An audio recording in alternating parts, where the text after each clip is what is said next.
Olá, sejam bem-vindas ao nosso terceiro episódio do podcast Pode Ser Inteiramente. Meu nome é Andréa Keila, sou médica, especialista em medicina da família e comunidade. Mas, além disso, principalmente eu defendo a prevenção.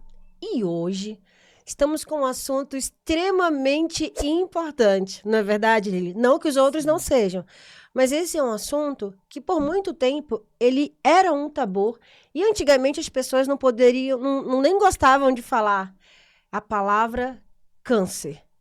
Antigamente, assim, no tempo dos meus avós, falava assim, aquela doença. Você se lembra disso? Eu lembro, Lembra nem disso? nominava, né? Não, era Exato. aquela doença, aquela. Então nem se citava por tanto medo que as pessoas tinham de ter. Será que o câncer realmente é algo para a gente ter tanto medo? Então hoje a gente veio, né, Lili, conversar de uma maneira mais fácil, mais leve, para que a gente possa entender um pouco sobre o que é o câncer. Mas como são tantos cânceres que nós temos, né, que acontece com a população mundial, nós resolvemos hoje trazer um câncer que chama-se câncer de mama, que é o câncer mais acometido em mulheres. Mas antes de nós começarmos a falar um pouquinho mais sobre isso, eu venho aqui agradecer aos profissionais da área de saúde, como um todo, tanto do setor privado quanto do setor público. Mas eu, como defensora do SUS, É, a eu Deia. venho. A Eu, Deia é defensora do SUS, desculpa, demais, Deia. demais, demais. Estou aqui até com o símbolo do SUS, que é o Zé Gotinha. Vim aqui parabenizar você, profissional do SUS, que trabalha com esses pacientes, que tem esse diagnóstico. Nós sabemos o quanto é desafiador trabalhar no SUS, o quanto que é desafiador tratar esses pacientes.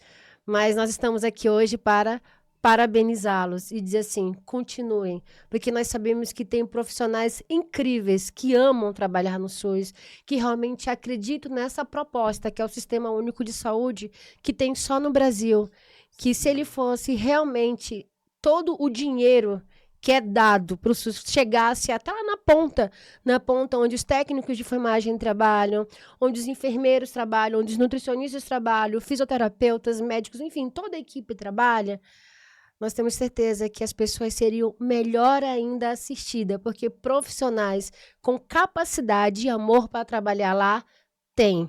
Mas nós precisamos de mais recursos, nós precisamos de mais ajuda, né? E hoje quem está comigo é minha amiga Lili.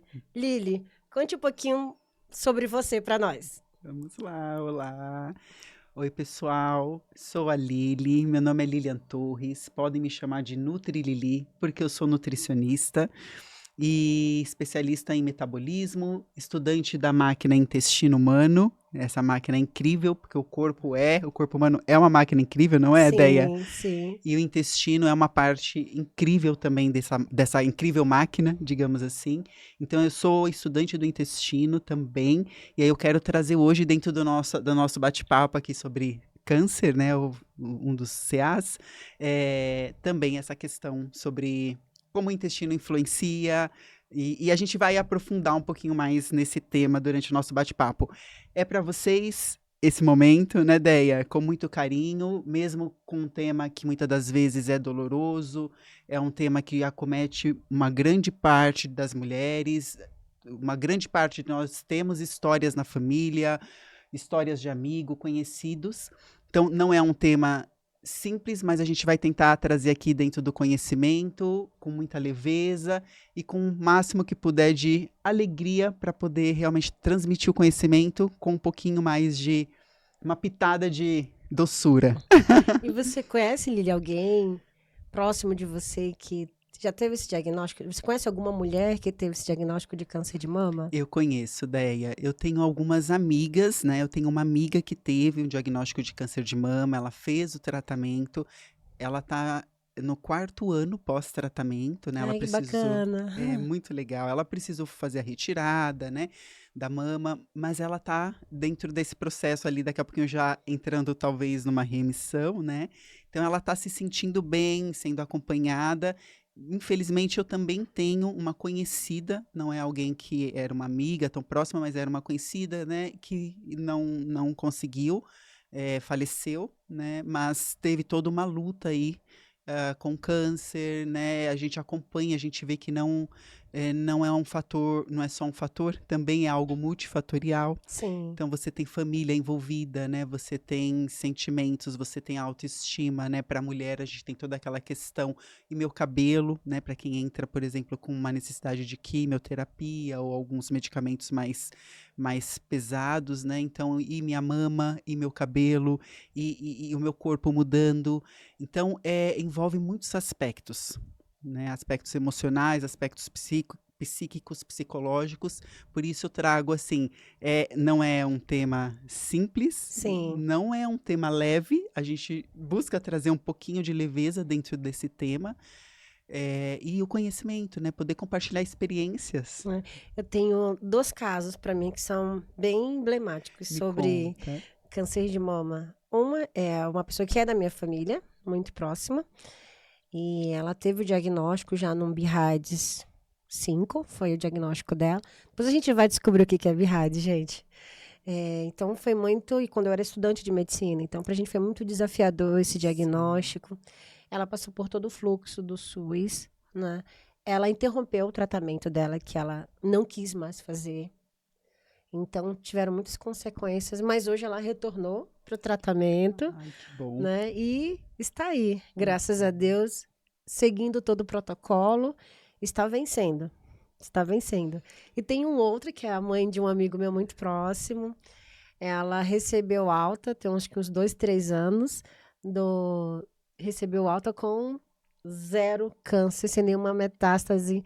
No Amazonas, lá no hospital de câncer, eles têm um Uhum. sininho que toda mulher, quando termina o seu tratamento, ela recebe alta, ela vai lá diante de todas as outras que ainda estão no processo, até me emociono, porque é lindo de se ver, Que sabe? lindo. Elas vão lá com o sininho e começam A a tocar o tocar. sininho diante de todas as outras mulheres que ainda estão no processo. Fantástico. Então é Sim. incrível, assim, é emocionante de ver isso. Esse deve ser um dos sons mais esperado, né? Naquele, Nossa! naquele contexto, né, Deia? E foi a família toda junta. Quando o médico Uhum. disse que ela ia receber a Sim. alta do tratamento, a família toda foi junto. Foram os netos, bisnetos, todo mundo junto para vê-la e filmar esse momento que tanto todos aguardavam. E esse é o nosso desejo, que você que está nos assistindo, que tem esse diagnóstico, saiba, você tem tratamento sim, você pode seguir todo o tratamento, não é fácil, né, Lili? Nós sabemos que não é um Sim. processo fácil, porém, pode chegar à Possível. cura. Possível, né? É possível. É E possível. o poder de acreditar, né, Deia? Penso que também, assim, essa questão da intenção, de você acreditar, porque a gente vai trazer aqui dados científicos, a gente traz os números, a gente vai conversar sobre isso, bater um papo, e tem toda essa questão, ok, não é simples, é um desafio multifatorial, é um desafio para quem está passando, é um desafio para quem está no entorno, né, a família, os amigos. No entanto, quando você se mantém dentro, firme e fala, ok, quando possivelmente escutam casos igual esse que você Uhum. acabou de trazer, né, de batendo o sininho, olha, mais uma pessoa venceu essa luta, né? Então, é possível e esse reforço interno, essa questão psicoemocional, quando a gente traz e fala assim, ok, vamos atravessar isso, tem uma tempestade aí, vamos atravessar a tempestade, porque ela já está aí, eu não tenho mais como fazer que a tempestade não exista, mas como eu posso atravessar essa tempestade de uma forma mais tranquila ou de uma forma mais consciente seria a palavra. Algumas pessoas poderiam falar de fé, né? Outras podem falar pensamento positivo, não é verdade? Mas a neurociência já explica isso. Hoje, o que tem de estudos já realizados sobre quanto você faz a procriação, que é o ato de se imaginar fazendo algo ou estando em uma situação tal. Por exemplo, o que é croquear? É o imaginar. Uhum. É o imaginar. Então, já tem estudos que eles já conseguiram demonstrar que quando a pessoa ela faz isso, ela está naquele estado de doença. quando ela começa a se imaginar num estado de saúde, o nosso cérebro, ele não sabe de nada que está acontecendo externamente. Ele não sabe. Gente, acredite, nosso cérebro, ele não sabe. Nós somos o que nós pensamos diariamente. Isso aqui não é, como é que as pessoas falam? Autoajuda. Não é Não, autoajuda, isso é não. ciência. É. Nós somos o que nós pensamos todos os dias. Quando você faz esse ato de procriar, que é se imaginar, né? Os que são cristãos, eles falam que é fé. Que é fé você crer em algo que não aconteceu. Então, se já a pessoa ela crê que ela está bem, que ela passou por aquele caminho, que ela está curada, e naturalmente ela começa a fazer caminhos para neuroplasticidade. Ela começa a liberar dopamina, ocitocina, o cortisol dela começa a diminuir. Isso faz com que traga um bem-estar que também vai o quê? Atuar lá nas células cancerígenas. Uhum. Porque o ato da gente pensar e liberar esses hormônios, a gente vai novamente nos hormônios, né? É. Eles são fundamentais pra gente. Sim. Então, hoje nós temos o privilégio de saber que a neuroplasticidade existe, que a procriação não é apenas uma autoajuda, a procriação é algo real. Que se nós colocarmos na nossa vida no dia a dia, faz toda a diferença. Faz Isso é o toda. pensamento É positivo, o né, Deia? pensamento positivo, que algumas pessoas até brincam, né? Sim, sim. Mas não é só pensamento por pensar. É um pensamento de se colocar naquele estado para trazer o que? Um ato benéfico para si. E o seu corpo sente. Sente, sente, porque isso é o que vem ali antes da fisiologia, não é? Então, toda essa neuroplasticidade que você explicou aqui lindamente, o que vem ali depois é o que já está instalado, né? Então, quando a gente consegue modular o nosso pensamento, eu vou pensar positivo, não é tão simples, né? Porque a outra voz, digamos assim, se a gente puder falar como voz, ela tá o tempo inteiro. Então, os pensamentos negativos ali da outra voz estão o tempo inteiro na nossa cabeça, mas não vai dar certo. Eu tô sempre olhando o caminho que é o negativo. Então, é modular isso. Então, começar a trazer esse pensamento para o positivo vai dar certo. E começar a se questionar também. Por que não vai dar certo? Mas eu não tentei. E se eu tentar, como vai ser? Então, quando eu começo a modular e começo a pensar diferente, eu gero todo esse impacto de neuroplasticidade que você trouxe pra gente, E né? essa minha querida conhecida, foi lá no Sininho, o que ela mais falava é que ela imaginava que ela queria ver os netos, ver os bisnetos, e isso fazia com que ela seguisse. Fantástico. Então, não existe prova maior do que essa. E ela não é ela não é a única, temos tantas outras histórias aí de Sim, curas, de melhoria num tratamento que não chegaria àquilo se não fosse o ato do pensamento positivo. Então, ele é real, é uma ciência e vamos sim colocar no nosso dia a dia, porque é importante e faz toda a diferença. toda. E trazendo agora um pouquinho de dados, Lili, eu peguei aqui os dados do INCA, que é o Instituto Nacional do Câncer do Brasil. Uhum. E eles, aqui os dados dele falaram aqui agora de 2025, tá? Que cerca de 73.610 casos novos estimados Uau. anualmente de câncer de mama em mulheres. É muita coisa. E aí, 73.610 é muita mulher. É muita mulher. É muita mulher. É. Eu disse, meu Deus, eu fiquei assim. E porque é falado todo ano, tem outubro rosa, tem campanhas, teve até agora um congresso que foi falado muito sobre isso. Nossa, mas é falado tanto sobre isso? Será que as mulheres ainda não entenderam? Eu discordei, eu disse, não é falado ainda, porque se fosse falado o suficiente, esses números não seriam tão Tão altos assim. E o que grandes. você acha disso? É um número assustador, Deia. Aliás, obrigada por trazer o número, mas eu quase caí da cadeira aqui. É um número É, assustador, é um número que traz pra gente assim. A gente precisa, é importante olhar para isso com carinho, né? É importante, mulher, que a gente olhe pra gente com carinho. E o olhar com carinho é um estilo de vida, né, mais saudável, um estilo de vida onde você pode começar a construir saúde.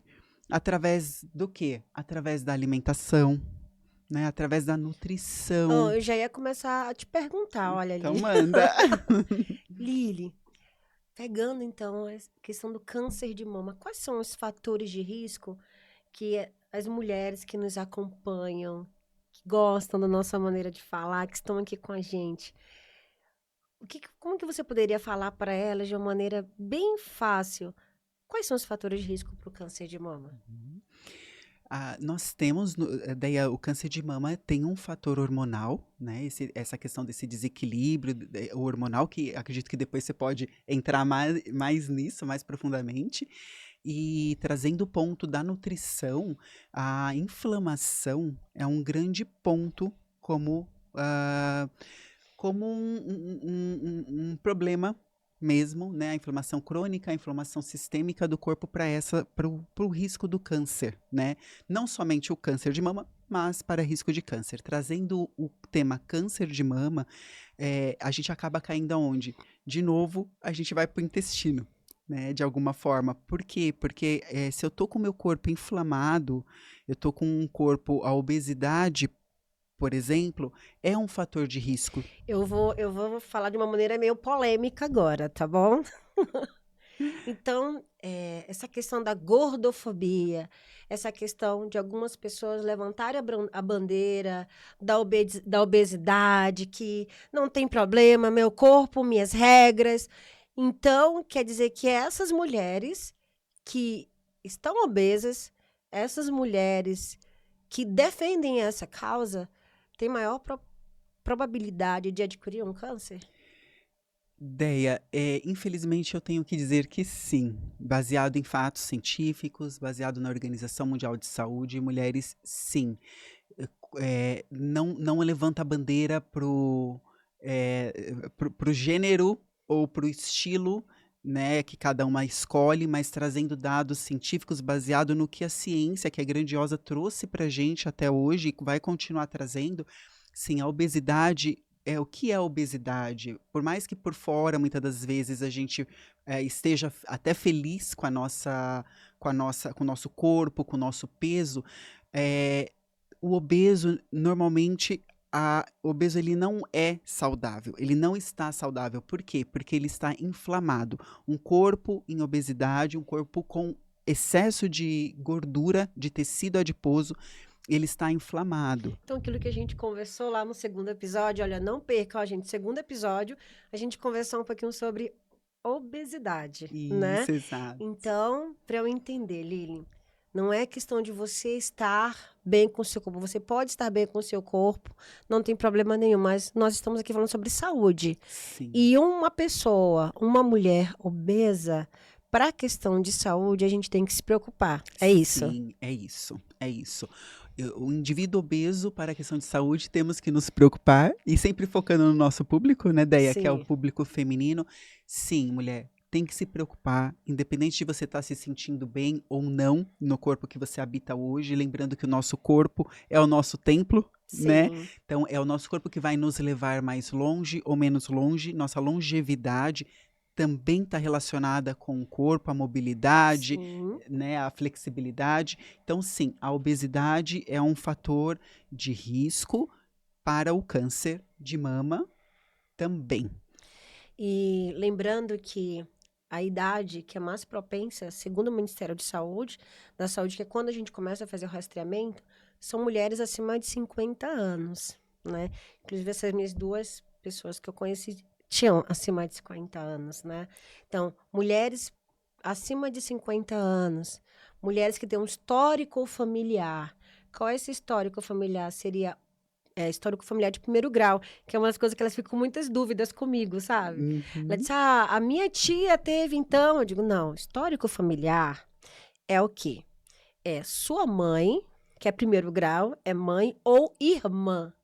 Então, se a sua mãe ou a sua irmã tem um diagnóstico já de câncer de mama, você tem que ser rastreada. E sabe, a partir de quanto tempo que você tem que ser rastreado? 10 anos antes do diagnóstico da sua mãe ou da sua Uau! irmã. Uau! 10 anos. antes você já tem que começar a ser acompanhada de rastreamento. Sabia disso? Não sabia, Deia. Esse, então, é o famoso gene. Isso a gente É, está falando de relações com DNA. com DNA. E o que a gente pode trazer, porque é um dado super interessante, eu não sabia, o que a Aham. gente pode trazer como epigenética? Porque aí a gente está falando de genética, né? A Aham. Deia trouxe agora a questão da genética, como ela é importantíssima e ela influencia. E como é epigenética, Deia, toda essa parte de estilo de vida, isso eu gostaria de falar um pouquinho e também gostaria de te Não, sim. aguçar um pouquinho nisso.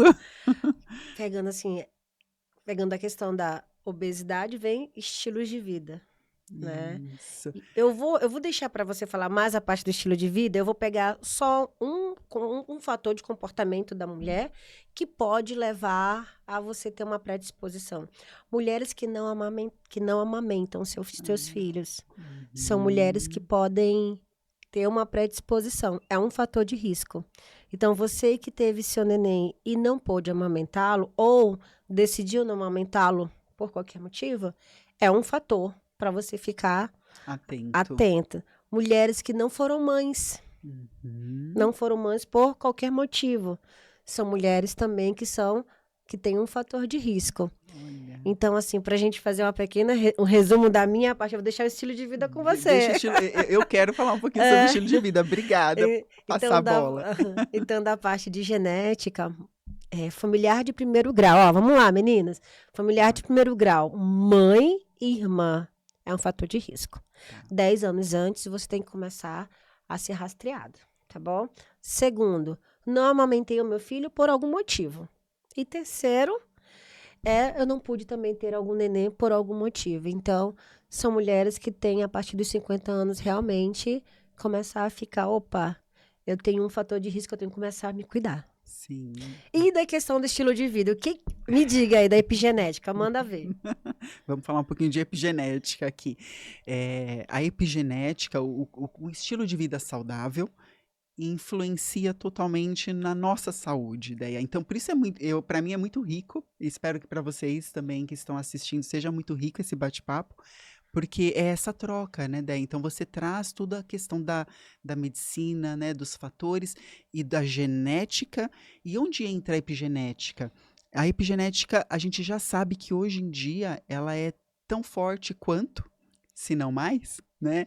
Mas ela tá ali, ela concorre com a genética. Então, quando eu escuto alguém falando, por exemplo, isso que você trouxe, né?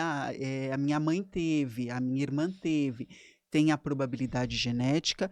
No entanto, se a gente olhar com carinho para o nosso estilo de vida, que seria o que nesse caso? A alimentação. Então, eu vou olhar uma alimentação mais saudável, mais equilibrada, uma alimentação anti-inflamatória, que é uma alimentação que vai proporcionar o meu corpo, mais vida para o meu corpo, mais vitalidade para o meu corpo, e com isso faz com que minhas células fiquem mais felizes, nutridas e saudáveis. E daí, uns 5 exemplos de alimentos inflamatórios. Vamos lá. Bom, agora a gente vai entrar numa parte um pouquinho polêmica. O açúcar é um Hum, alimento inflamatório, né? É um alimento que é altamente consumido, sim. em excesso, porque tem alguns fatores.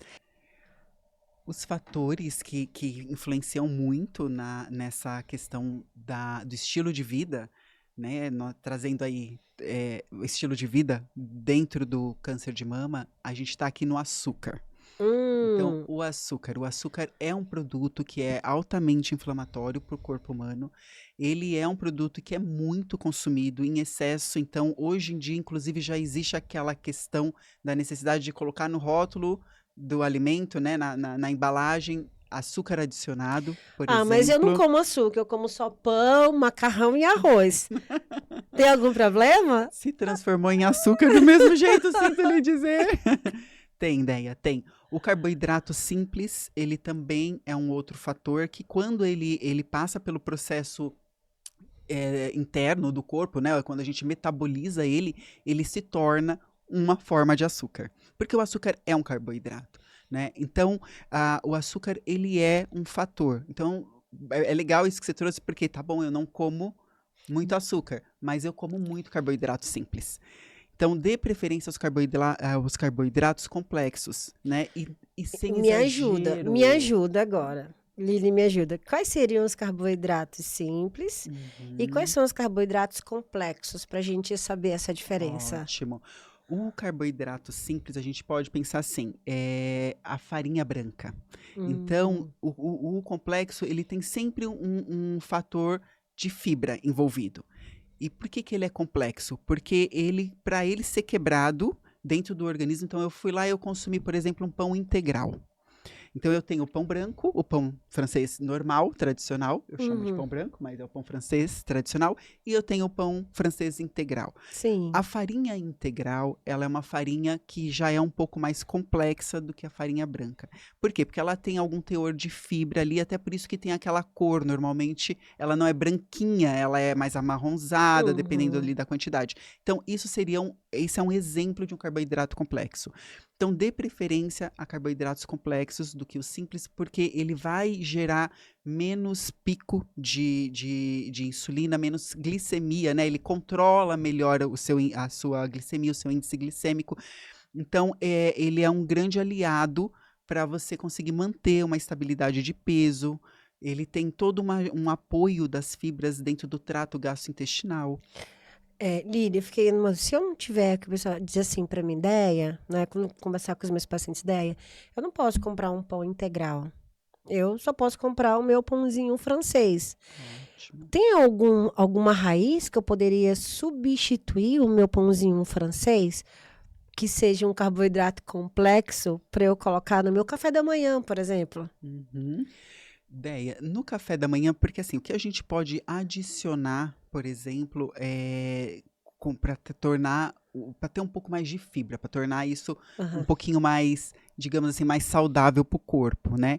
Normalmente são fibras mesmo. Então eu posso adicionar num café, que aí a gente precisa ver questão também do que a pessoa pode ou não comprar, pode ou não adquirir ali, né? Mas a gente pode usar, por exemplo, ao invés do pão, a gente pode usar uma fruta, né? Aham. Então, quando a gente fala lá da hora da xepa, que a gente trouxe, por Aham. exemplo, da outra vez, eu posso colocar ali uma fruta, eu posso, dentro de uma possibilidade aí, talvez colocar uma linhaça, né? E eu adicionar alguma proteína, então, se possível, um ovo. A gente tem algumas possibilidades. Uma farinha, eu posso ir para um lado, por exemplo, de uma tapioca, onde eu já tenho ali uma fécula de mandioca que já é um pouco diferente de uma farinha branca refinada, porque um dos grandes pontos é o processo de refinamento, né, dos nossos produtos brancos. Tem algumas possibilidades. Se a gente vai, por exemplo, para o almoço, para o jantar, para outras refeições, inclua saladas, inclua legumes, porque aí são fontes de fibras, porque às vezes você fala, tá, eu não tenho arroz integral, eu não gosto do paladar do arroz, né, integral. Às vezes a gente está Uhum. acostumado Eles com arroz reclamam branco, muito. Eles reclamam né? muito. Porque é uma adaptação. Eu falo Sim. por mim, eu não gostava de arroz integral antigamente. E eu tinha uma certa resistência, que eu falava, não, isso é ruim, eu amava arroz branco. E eu fui trocando. Então, eu percebo que, assim, nós como seres humanos, nós somos altamente adaptativos. Então, se isso é algo que vai se tornar mais saudável para você, né, para a pessoa, vai me trazer mais vida para o meu corpo, lembrando que o que eu consumo, o que eu coloco para dentro, é o que vai me trazer de resultado para fora, né? Aí a gente vem daquela aquela questão que eu venho batendo. Hábitos, né? Uma vez que você começa a se colocar nessa posição de, não, eu entendo que esse arroz branco, essa farinha, não vai me ajudar, não vai ser benéfica para o meu corpo. Então, eu hoje decido não comer mais isso. Vou fazer um novo hábito de começar o quê? A comer o arroz integral, Integral. ou vou substituir por alguma raiz, mas eu vou começar esse processo de substituição. E é Isso. todos os dias você fazendo isso, naturalmente o teu cérebro vai começar a entender que você está com um novo comportamento, um novo hábito. E isso Exato. também vai se tornar o quê? normal para você, mais Isso, fácil. com o tempo, olha, pegando a minha experiência, hoje eu dou preferência ao arroz integral. Tudo bem, eu tenho conhecimento que ele é mais funcional para o meu corpo, mas mesmo independente disso, hoje, se você me pergunta, eu dou preferência para o arroz integral. Mas eu tenho que fazer uma pausa aqui para um esclarecimento. Não tenho nada contra o arroz branco, né? A farinha branca e o arroz branco são coisas diferentes, né? A farinha branca passa por um processo aí que o arroz não passa. Então, por isso a farinha, o nosso glúten atual, que é modificado, né, pela indústria, por isso que ele tem um fator de inflamação. O arroz branco, ele é maravilhoso, não tem problema. Aqui a gente traz o seguinte, eu quero trazer aqui daí, deixar bem claro para Aham. não acharem que eu não estou contra o arroz, não. É assim, você quer trazer mais funcionalidade para o seu corpo? Você quer trazer, deixar o seu carro, que é o seu corpo, a sua máquina, que é esse corpo humano, mais funcional? Acrescente fibra. Uma das formas da gente acrescentar fibra na alimentação é através dos integrais, por exemplo.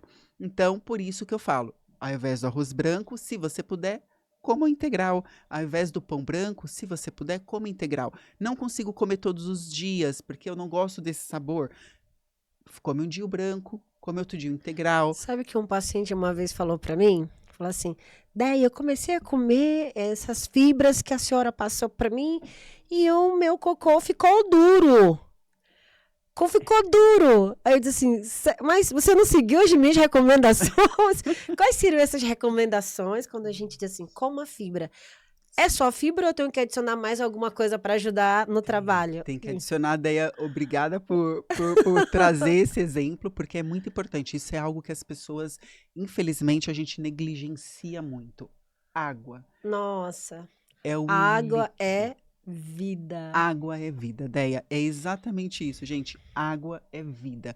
É, aí cerca de, trazendo um percentual, né? Cerca Aham. de 70 a 80% do nosso corpo é água. Então, todos os nossos órgãos trabalham através do meio aquoso. Sim, Água é condutora de quê? Energia. energia. Então, todas as sinapses, tudo que acontece energético dentro do nosso corpo precisa de um meio aquoso para acontecer. Então, se eu sou cerca de 70%, 80% água, eu preciso ingerir água. Então, quando eu começo a consumir mais fibra, eu estou com um objetivo. Eu quero me tornar mais funcional, quero que meu corpo se torne mais funcional. Aham. Quero saúde. Então, eu escutei da nutricionista que é importante eu comer fibra. Então, vamos lá, vamos colocar uma porção de legumes, uma porção de saladinha, vamos colocar aí porções de frutas.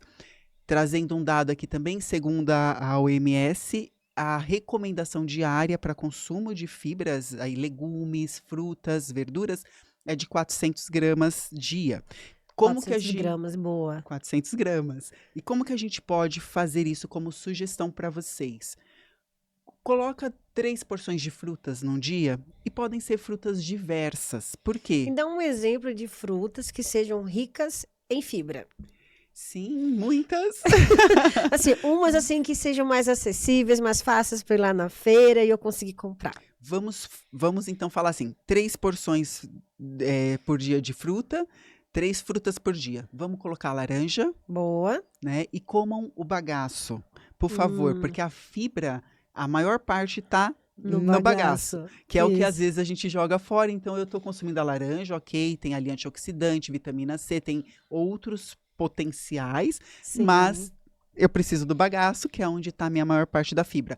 Na xepa, se for o Sim. caso, né? Aham. Quem gosta de ir na xepa, que pega aquele horário, laranja vai ter na xepa também. Ótimo. É uma grande fonte de fibra. Vamos colocar, a gente pode colocar a irmã da laranja, que é a mexerica, que também Sim. tá ali, Que eu adoro.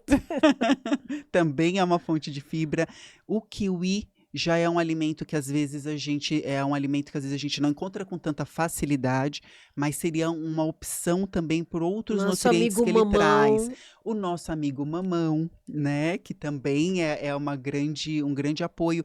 O ideal, coloque 3 porções de frutas. Não consigo comer 3, começa com 2. O importante é começar. Não como nenhuma, coma uma. Porque assim, se você não come nenhuma e hoje você come uma, Ah, você já deu um passo. Você já está olhando para a saúde, você já está um passo à frente do que você estava ontem. Coloca uma saladinha, inclui no almoço e no jantar um legume, uma salada, 3 porções de fruta, você já bate essa meta e você vai perceber como o seu intestino vai mudar. E a água? Vou te trazer, Isso. você me falou que é 400 gramas Isso, de de fibras, de né? fibras, né? E de água, Isso. gente? Como é que você vai saber? Sempre me pergunto, mas Dé, quanto que eu vou beber de água? Eu tomo 3 copinhos, pra mim já tá bom. Vamos dizer assim, como você lindamente falou, o nosso corpo é mais de 70, 80% de água. Então, como é que eu converso com meus pacientes? Você, quando nasceu, você estava dentro da onde? De uma bolha de água. Uma piscininha. Dentro da barriguinha da sua mãe. Então, ali você já estava sendo aqui nutrido através daquele Sim. sistema.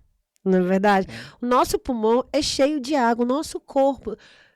Tanto que quando a gente começa a ter distúrbios gastrointestinais, uma das primeiras coisas, cardíacos, nefrológicos, você começa a ficar o quê? Inchado. Uhum. Por que você começa a ficar inchado? Porque teve o quê? Um distúrbio. Um distúrbio do teu pH, um distúrbio da concentração, da densidade da água. Então você começa o quê? A inchar. Descompensou. As células, elas começam o quê? A se desnaturar. É isso que acontece com elas. Então a água, meninas, na verdade, meninas, Por bebam água. Como é que você vai saber se você está tomando a quantidade correta de água? Você vai pegar o seu peso vezes 35. A partir daí você vai saber o que é a quantidade que você tem que beber de água por dia. Isso, Então, exatamente. um exemplo, sei lá, um exemplo básico. Eu sei que eu tenho que beber 12 litros e 700 ml de água por dia. Só não Isso. faço os cálculos, né? Para não chegar no peso. É. Então, é assim, para quem não pegou, pega seu peso vezes 35. Essa é a quantidade de água necessária. Isso. Aí, o que que eu brinco com ele? Eu digo, não tem aquelas garrafas de PET de 12 litros? Pega, gente, enche aquela garrafa de manhã. Aí, como o meu é 2.700, aí eu pego uma de 1 litro. Aí eu pego e coloco mais ou menos ali na medida.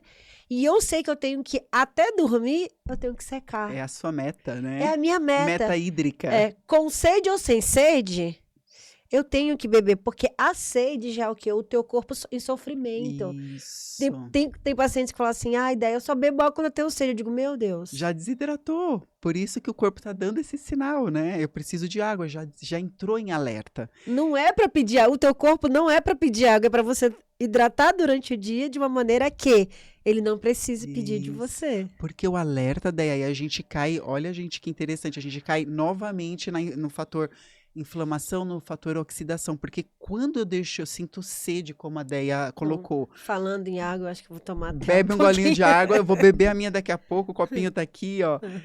Quando a gente sente sede, já é um estado de alerta do corpo. Olha, tá me faltando água. Sim. Baixou aqui o nível do reservatório, aonde não deveria, bebam água. Beba água.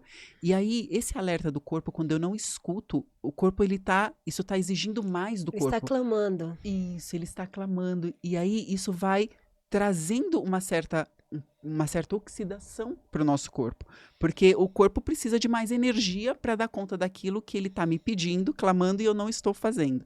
Então, beber água é muito importante, né? E eu tenho aqui algumas dicas, Deia, para beber água, porque muitas das vezes é difícil. As pessoas falam para mim assim, mas eu não consigo, por exemplo, hoje eu bebo a pessoa, né, bebe um copinho por dia. Como que eu vou bater essa meta aí dentro de um adulto, né, de 0,35 ml por peso corporal? Não precisa ser de uma vez. Porque normalmente quando eu radicalizo, não é que radicalizo, aqui não seria radicalizar porque eu estou fazendo a mais, na verdade eu estou fazendo o que é para ser feito, mas eu quero dizer assim, quando eu saio de um ponto para um outro ponto, de um 8 para um 80, muitas das vezes esse percurso, ele pode me sabotar e ele pode me frustrar. Então, qual que é a minha dica aqui? Se você bebe um copo, beba 2 amanhã. Daqui a 2 dias, beba 3. Então, você vai aumentando essa quantidade aos poucos. Não consigo beber mais água, eu não sei como eu faço. Outra técnica. Tem que ser água, né? Que às vezes as pessoas falam assim, tô bebendo refrigerante. Não, gente, não, pelo amor de Deus. Um chá. Faça um Boa. chá natural, um chá de erva, né? Um chá natural, não um chá químico também, porque senão você está colocando água, mas está colocando outras coisas que não são funcionais para o seu corpo. Então, através do chá, uma água saborizada.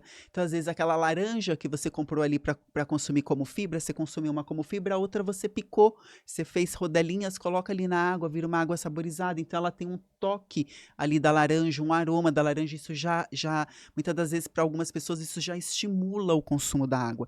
Então, existem algumas formas. E essa da garrafinha que você trouxe é muito interessante, porque isso no começo, quando eu bebia menos água, quando eu fui me reeducar a beber mais água, eu criei a seguinte técnica para mim.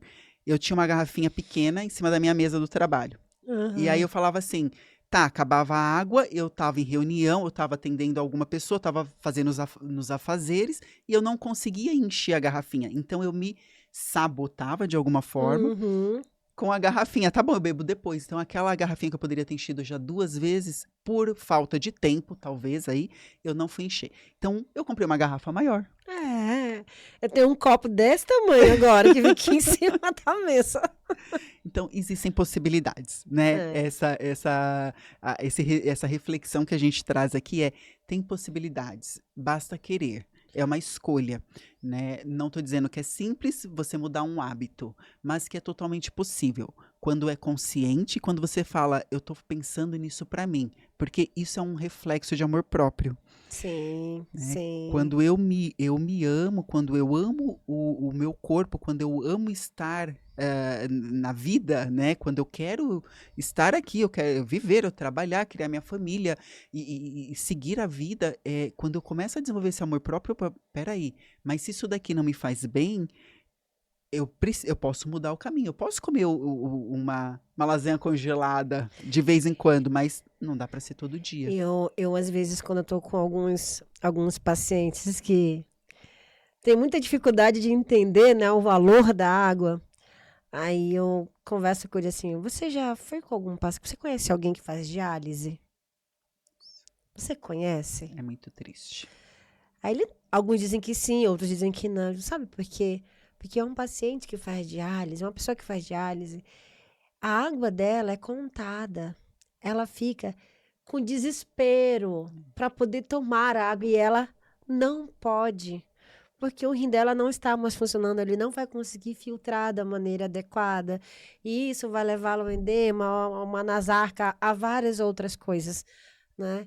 Então, você dá, às vezes, no hospital, eu ficava morrendo de dó, porque a dieta era 800 ml de água a dia, 600 ml água a dia. E eu passei assim, por favor, eu quero beber água. E a gente tinha que dizer, não pode. Eu disse, olha, aí eu ficava com muita dó, sabe, Lili? Aí eu ia lá, perdão, colegas, um pouquinho assim, sabe, nos Às vezes lábios. molhar os Molhava lábios. os lábios, assim, olha, coloca nos lábios, fica passando assim para você sentir a água. Isso. E eu escutei de vários deles falando assim: nossa, quantas vezes eu podia beber água e não sabia o valor dela, e agora eu desejo, eu não posso. É um recurso que tem abundância na nossa natureza, Sim. né? E a gente, infelizmente, ainda não valoriza, Deia. E aí, esse exemplo que você traz é grandioso porque é realmente para sensibilizar, né? Bebam água, tá aí. É fácil de encontrar. Isso que eu falo para os pacientes. Eu disse assim, dona fulana, é saúde, saúde. Para nós termos saúde, gente, para nós termos saúde é água, comer da maneira correta, fazer melhores escolhas e atividade física. Estilo de vida. São 3 pilares. Estilo de vida. Só que Isso. quando a gente fica falando sobre isso, muitas das vezes, é porque nós estamos acostumados só a falar sobre doença. É por isso que nós conversamos, né, que nós íamos focar mais que na epigenética, no que a gente pode fazer, que são Isso. fatores de mudança. Então, assim, você, mulher, que tem essa mãe que tem câncer, que teve câncer, ou uma irmã, e você tem essa predisposição, não quer dizer que você vai ter. Porque se você seguir a epigenética, que é o que é essa mudança, que é o teu estilo de vida, você já está mudando todos os fatores que iriam te propiciar a ter. Isso. E o das suas próximas gerações. E das próximas gerações. Né? Perfeito. Então você não muda só a sua vida. Porque às vezes as pessoas não fazem por elas, mas o que no meu ponto de vista não é o caminho, mas às vezes eu vejo muitas pessoas que não fazem por elas, mas fazem pelo filho. Fazem pela outra geração. Sim. Então, quando você cuida de você está cuidando de você está cuidando de um sistema inteiro, porque tudo começa do micro para o macro. Eu sou do individual para o coletivo. Então, quando eu cuido de mim, quando eu olho para a minha saúde, eu também estou cuidando dos meus pais, eu também estou cuidando das minhas irmãs, eu também estou cuidando dos meus filhos, eu também estou cuidando das gerações que ainda virão. Porque eu estou, de alguma forma, influenciando e impactando o todo.